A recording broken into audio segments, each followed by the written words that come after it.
Number 4, other problems. Who appears to him?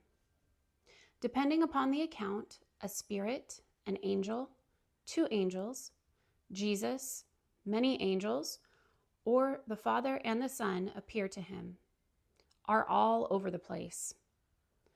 The dates / his ages. The 1832 account states Joseph was 15 years old, while the other accounts state he was 14 years old when he had the vision.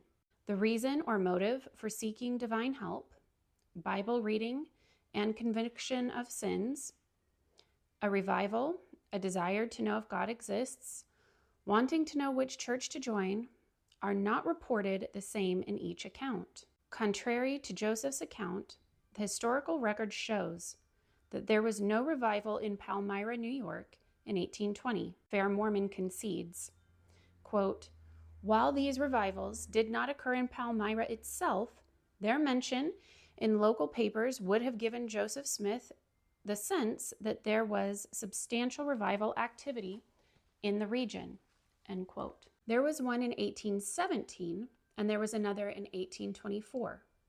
There are records from his brother William Smith and his mother Lucy Mack Smith, both stating that the family joined Presbyterianism after Alvin's death.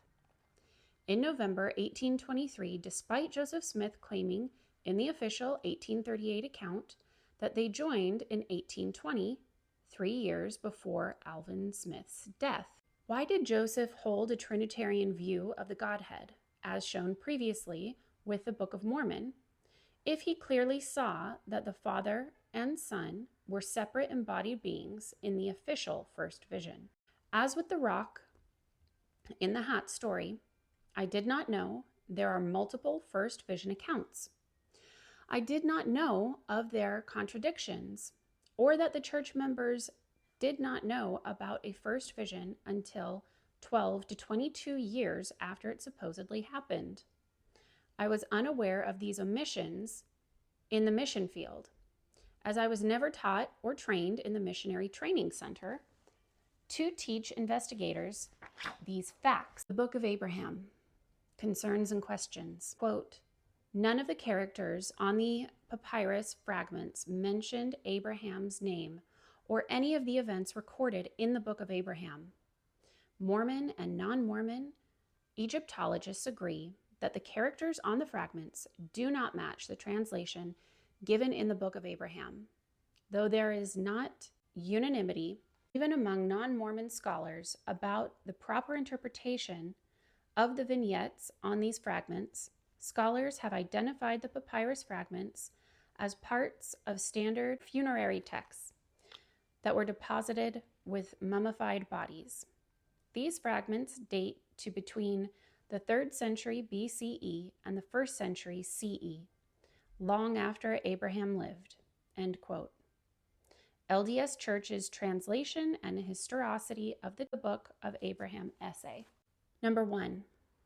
Originally, Joseph claimed that this record was written by Abraham by his own hand upon papyrus, a claim still prominent in the heading of the Book of Abraham.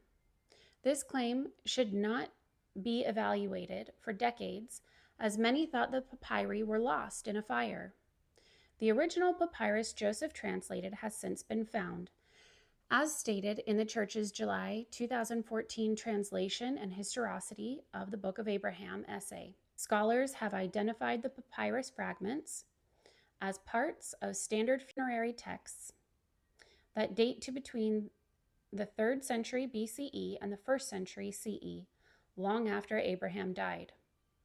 We know this is the papyrus that Joseph used for translation because the hieroglyphics match in chronological order to the hieroglyphics in Joseph's Kirtland Egyptian papers, which contains his grammar and alphabet of the Egyptian language. Additionally, the papyrus were pasted onto paper, which have drawings of a temple and maps of the Kirtland, Ohio area on the back, and they were accompanied by an affidavit by Emma Smith verifying they had been in possession of Joseph Smith. Number 2, Egyptologists have also since translated the source material, for the Book of Abraham and have found it to be nothing more than a common pagan Egyptian funerary text for a deceased man named Hor. Around 1st century CE, in other words, it is a common breathing permit the Egyptians buried with their dead. It has nothing to do with Abraham or anything Joseph claimed in his translation for the Book of Abraham. The church admits this in its essay. Quote, "None of the characters on the papyrus fragments mentioned Abraham's name or any of the events recorded in the Book of Abraham. Mormon and non-Mormon Egyptologists agree that the characters on the fragments do not match the translation given in the Book of Abraham, though there is not unanimity, even among non-Mormon scholars, about the proper interpretation of the vignettes on these fragments. Scholars have identified the papyrus fragments as parts of standard funerary texts that were deposited with mummified bodies. These fragments date to between the 3rd century BCE and the 1st century CE, long after Abraham lived." End quote. Facsimile 1. The graphic below shows the rediscovered papyri placed on top of facsimile 1.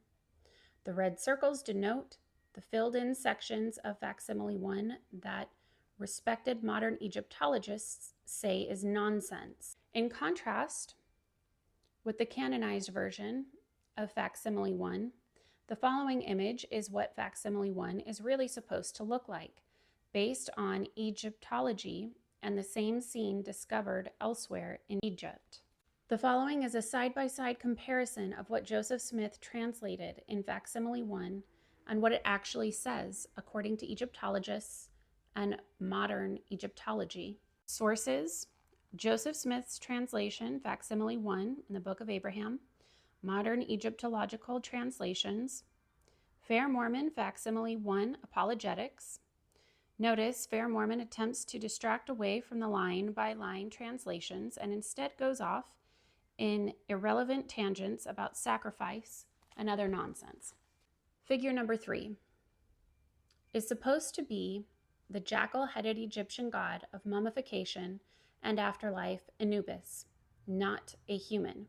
The following images show similar funerary scenes which have been discovered elsewhere in Egypt.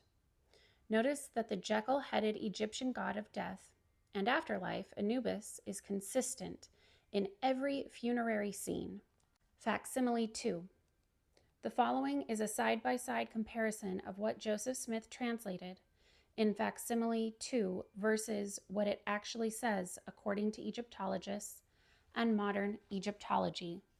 Sources: Joseph Smith translations, facsimile 2 in the Book of Abraham, Modern Egyptological Translations, Fair Mormon, facsimile 2 Apologetics. Joseph may have gotten 1 out of 21 translations correct.